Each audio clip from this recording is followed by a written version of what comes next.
Do not do this at conventions, you crazy otakus.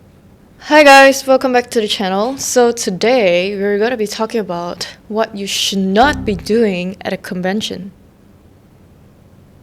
Typically an anime convention. I've been to quite a bit of conventions the last few months. You know, things are opening up and stuff. That's why I've been to Singapore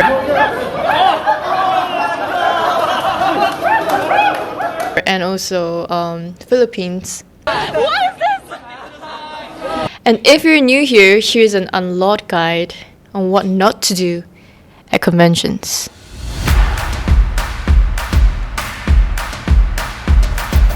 Number 1, taking pictures without asking. I know, seeing your favorite waifu and husbandos in like cosplay gets you very excited. Same.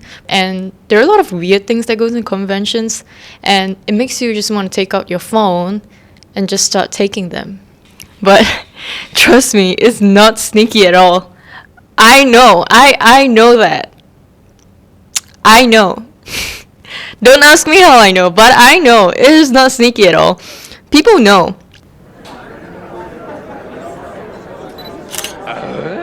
Just ask. Cosplayers are usually more than happy to take pictures with you if you ask. Which brings me to my next point, which is cosplay is not consent. I don't know why this needs to be brought up again and again and again and again, but I think some of y'all's like brains like shrink really hard when you see like a really nice cosplayer. So, here's a avid reminder that they're humans with actual jobs and actual life outside of their cosplays. Just treat them like how you would, seeing a random stranger. Do not touch them, do not do weird things, do not touch their costume, unless you ask. And they said okay. Again, it's about asking. So, just ask. Like I said, cosplayers are generally pretty okay. Point number 3. Littering. Okay.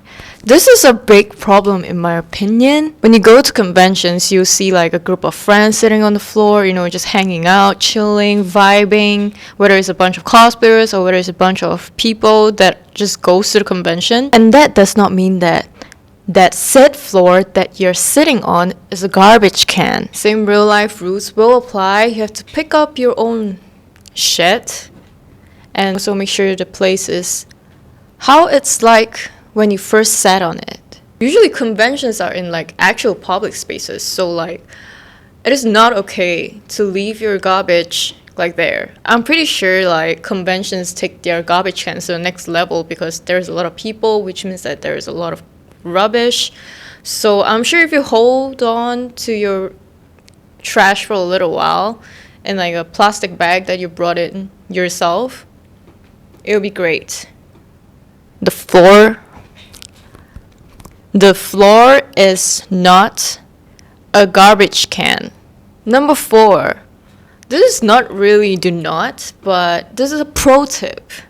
Bring a file. I know, we all know that buying stuff like prints from Artist Alley especially, cosplay books, posters, and stuff like that is really common in anime conventions. So the worst thing that you can be doing is literally shoving those prints into your bag without a file. Trust me, it saved me so many times, like just by bringing a small file to slot your prints and your books inside of them.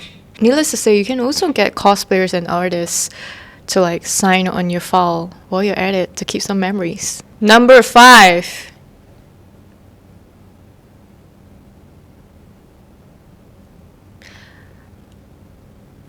Please shower. Please?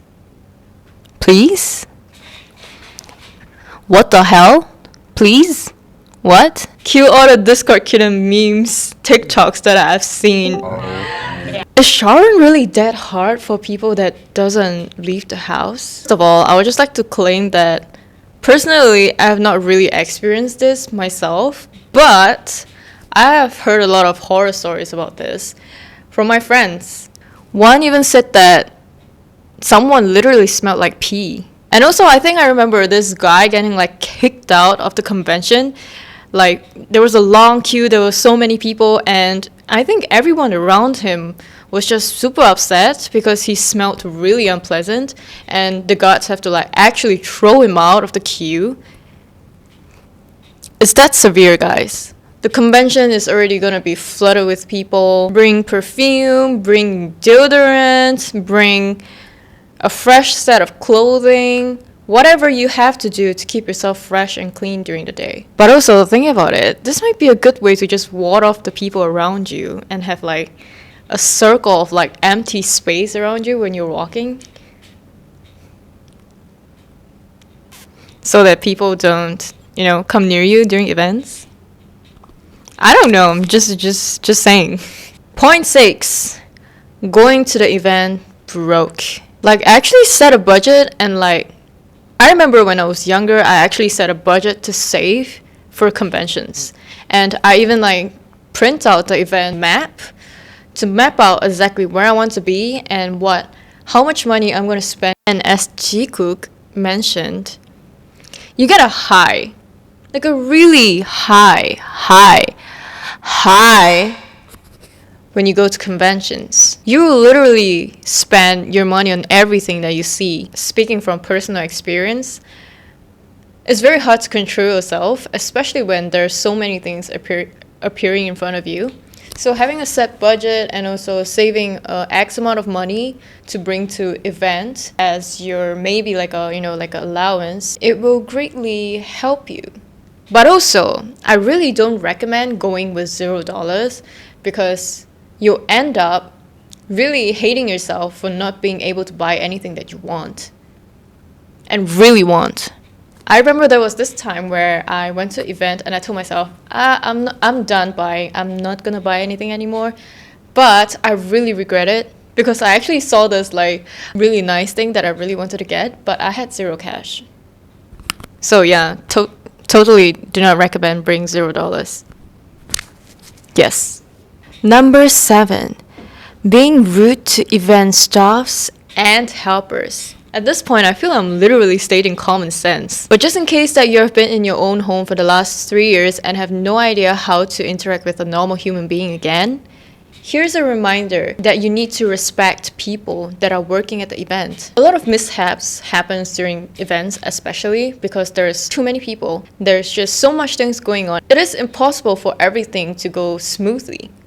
And the people that you see that are working in the events usually are part-timers or volunteers. So even if you have like a really big problem, and they can't really help you much neither, so just be nice. They're just also trying to do their job. I think people get really angsty when they have to like join a really long queue and had to wait for really long. So I really suggest you to get your tickets early, either get it pre-ordered and sent to your house, which actually quite a bit of events actually have that, or go like 2 days early to get your ticket sorted out so you don't have to join that 5 hours queue. And also sometimes you'll see some helpers for cosplayers, either because their cosplays are too bulky or people are harassing them. So I think in general senses, people that are cosplaying, people that are working at an event, they are all working very hard in their own realm. So if you're a con-goer and you're not a cosplayer, I would really suggest that, just be chill. We're all trying to have fun, not trying to build some crazy things, not trying to let crazy things happen. And also, it's just basic courtesy to not be rude to other people. I swear the weeb community have so many horror stories and such a bad name because of like a small minority. Because in my own experience of going to cons for 5 years, since 2014, before COVID hit and there was no more events at all, it was overall like a really good experience for me in terms of like seeing cosplayers, in terms of like going to booths and stuff like that. Just remember that everyone is there to have fun, hang out with their friends or try and make new friends, and we are all similar people that has similar likings. Weeps. Comment your favorite horror story that you have ever heard of from an anime convention. I would actually really like to read them. There should be a Reddit forum about it, right? Send me the Reddit forum. Anyways, these are all the stuff that I can think on top of my head right now. But if you have any more tips for new con-goers, especially new con-goers, you can comment down below. I'm sure you'll help a lot of other people who are very interested into going to anime events but have no idea how to or what they should do. Just enjoy yourself. Just enjoy yourself and have fun. And I'll see you in my next video. Bye!